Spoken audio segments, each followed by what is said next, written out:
Event 1. Orsted and Rudius plan for the future. Volume 20 begins with Rudius reviewing the larger plan against Hitagami. The goal is no longer just surviving the present. They now need to prepare for the war that will happen decades later, when Laplace returns. Orsted and Rudius divide the strategy into 3 directions. They need intelligence from the Rude Mercenary Company, political allies with long-term influence, and strong fighters who can stand against Laplace in the future. Rudius realizes that Hitagami can still target people around their organization. Since the human god can only use a limited number of apostles, the safest answer is to build a network large enough that one betrayal cannot destroy everything. They also need a better way to communicate when they are separated. Orsted begins working on a device inspired by adventurer cards and the stone monuments of the 7 great powers. Rudius also wants a practical way to carry the bulky magic armor Mark I. His idea is to use summoning magic, but for now he still needs to learn how to summon inorganic objects properly. Event 2. Cliff receives a difficult letter from Millie's. Rudius visits Cliff and analyze after Cliff receives a letter from his grandfather, the Pope of the Millie's Church. The letter sounds warm, but it also warns Cliff about political conflict inside the Millie's religious order. Cliff had always planned to return after graduation, but now the decision feels much heavier. Cliff is no longer alone. He has Elenelise and their son Clive, and bringing them into Millie's politics could put them in danger, especially because Elenelise is an elf and certain Millie's factions are hostile toward non-humans. Rudius offers Cliff a place in Orsted's faction. It would give Cliff protection and support, while Cliff would help prepare for the future battle against Laplace. Cliff does not answer immediately. He wants time to think, and he plans to give Rudius his decision around graduation. This shows how seriously Cliff wants to stand on his own feet. Event 3. The Zenoba store idea begins. Rudius visits Zenoba, who has settled near him after leaving Cheyenne behind and is now living with Ginger and Julie. Zenoba and Julie are still deeply involved in doll making, and Rudius sees an opportunity to restart the Ruijerd figurine project. The goal is not only business. Rudius hopes that spreading Ruijerd dolls and stories will improve the Supered race's reputation, and maybe even help him locate Ruijerd again. The store also serves another purpose. By drawing in craftsmen and technicians, Rudius may find people who can help improve the magic armor, whose development has become difficult. Zenoba and Julie agree to begin mass production. A small business idea becomes part of Rudius's larger plan to gather allies and reshape public opinion. Event 4. Cliff helps Norn defeat a wraith. At the university, Cliff submits his thesis on tools that suppress curses, and the staff recognize that his research could become historically important. Even though Cliff's work is excellent, he is not chosen as the top graduate. In the past this would have deeply angered him, but now he accepts it with more maturity. Soon after, Cliff finds Norn and the student council dealing with a dangerous wraith in a basement warehouse. Norn does not want to rely on Rudius, so Cliff steps in to help.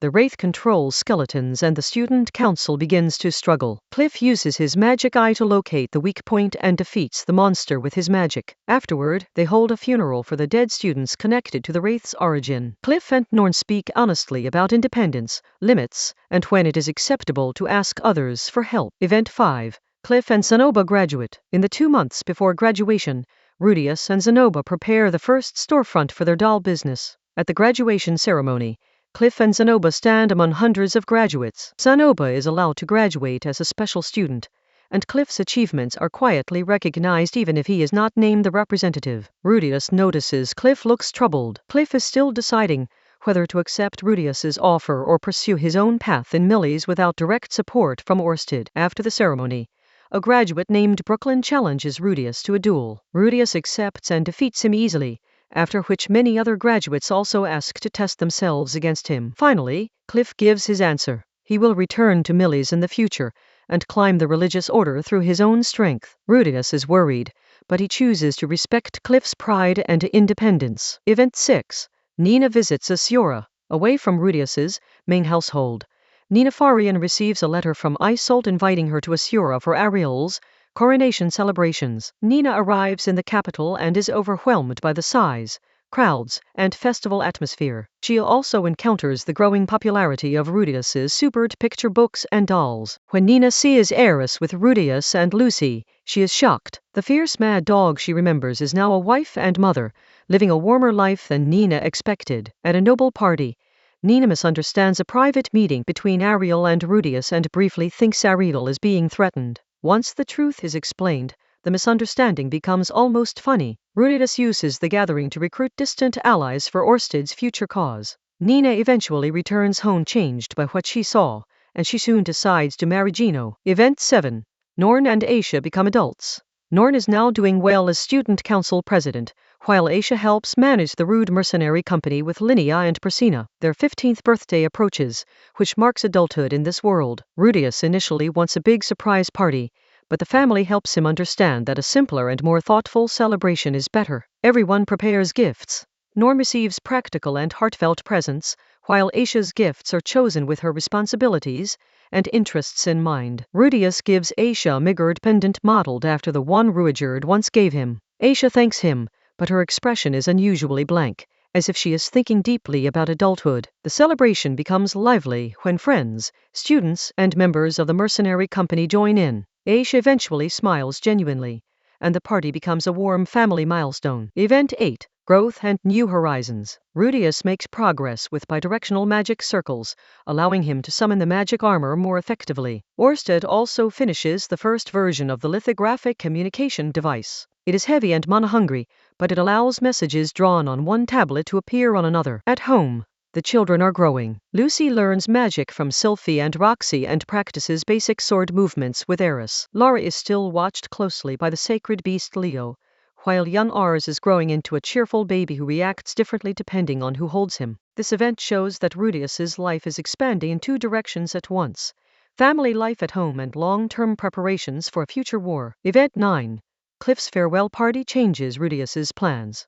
After Rudius's own graduation, everyone gathers at a tavern to celebrate Cliff before his eventual departure for Millie's. Cliff explains that he intends to leave his family behind temporarily and climb the Millie's hierarchy on his own. His goal is to become powerful enough to protect them and support Rudius later. Alinalise quietly pulls Rudius aside. She knows Cliff wants independence, but she also knows Millie's politics are dangerous and asks Rudius to support him if needed. Rudius had promised not to interfere unless Cliff asked, but he understands Alinalise's fear. He decides that going to Millie's may be necessary after all. This decision shifts the story from graduation and family life toward the next political arc in the holy country of Millie's. Event 10.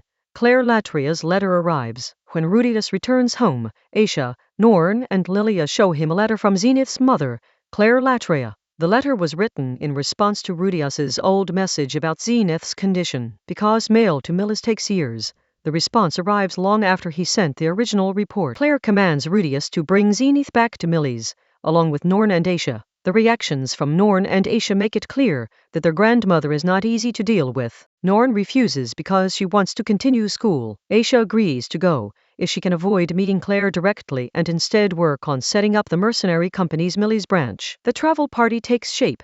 Rudius, Cliff, Aisha, Lilia, and Zenith are expected to go. Roxy, Sylphie, and Eris are meant to stay behind for different practical and political reasons. Event 11. Sylphie's pregnancy changes the household. Just before departure, the family discovers that Sylphie is pregnant again. Rudius is overjoyed, but Lilia panics because she was supposed to accompany Zenith to Millie's and also wants to support Sylphie at home. Rudius considers staying behind, but the family has multiple layers of support. Roxy, Eris, and Alinalise can help Sylphie with the children and household.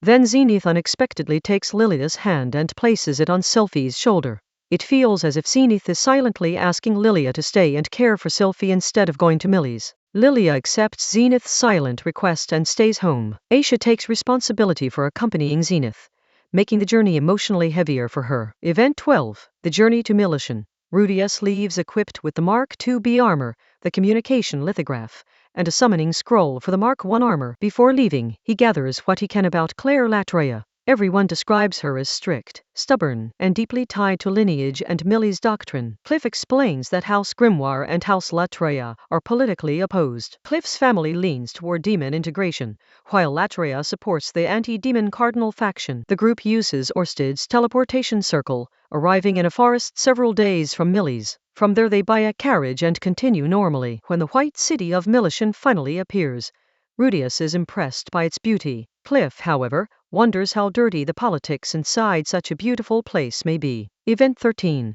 Cliff returns home and Jisoo reappears. After 10 years away, Cliff finally returns to Milishan and leads the group toward his family home. In the adventurer district, Rudius unexpectedly meets Jisoo again. Jisoo cheerfully explains what happened after they parted ways in Sharia. Jisoo reveals that he lost his money through gambling, and Talhan sold his valuable gauntlets to cover Jisoo's debts. Rudius realizes how deep their friendship must be. Jisoo leaves just as suddenly as he arrived, reminding Rudius of Paul's words from the labyrinth. The moment feels light on the surface but meaningful underneath. The group reaches Cliff's modest family house, cleans the dusty rooms, eats together, and prepares to visit the Latreia residence the next day. Event 14. The confrontation with Claire Latreia. Rudius enters the Latreia mansion with Zenith and Aisha, knowing the meeting will probably be difficult. Claire immediately shows her harsh personality. She treats Aisha like a maid because of her clothing and refuses to acknowledge Rudius until he proves his identity and standing. Rudius introduces himself firmly as a head of the Grerat family, an ally of Queen Ariel, and a subordinate of Orsted. Only then does Claire adjust her tone. The conversation worsens when Claire speaks about arranging Norn's future marriage and treating Zenith according to Milla's values, especially her ability to bear children. When Claire suggests marrying Zenith off to a noble faction, Rudius loses his temper. He takes Zenith and Aisha away, furious that Claire would treat her own daughter like an object. Event 15. The Millie's Church, Therese, the Miko, and the Pope. After returning to Cliff's house, Cliff encourages Rudius to at least hear other perspectives before judging all of Millie's. At the church headquarters, Rudius waits outside and meets the Miko's armed escorts.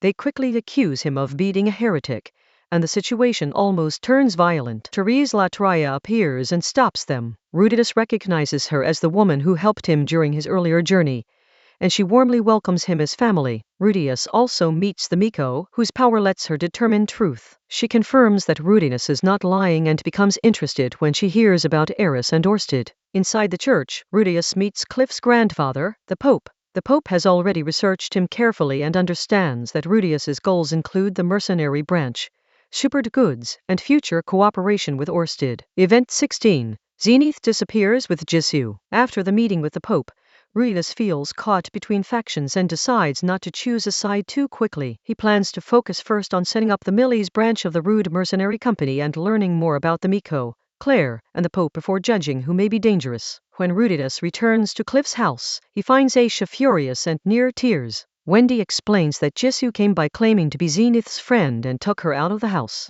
At first Rudius tries to stay calm, trusting that Jisoo would not intentionally hurt Zenith. But as time passes and they do not return, worry begins to replace patience. Rudius equips himself and takes Aisha with him to search for Zenith. The volume ends with a tense cliffhanger, as Rudius fears he may be walking into another trap like the one in Shiren.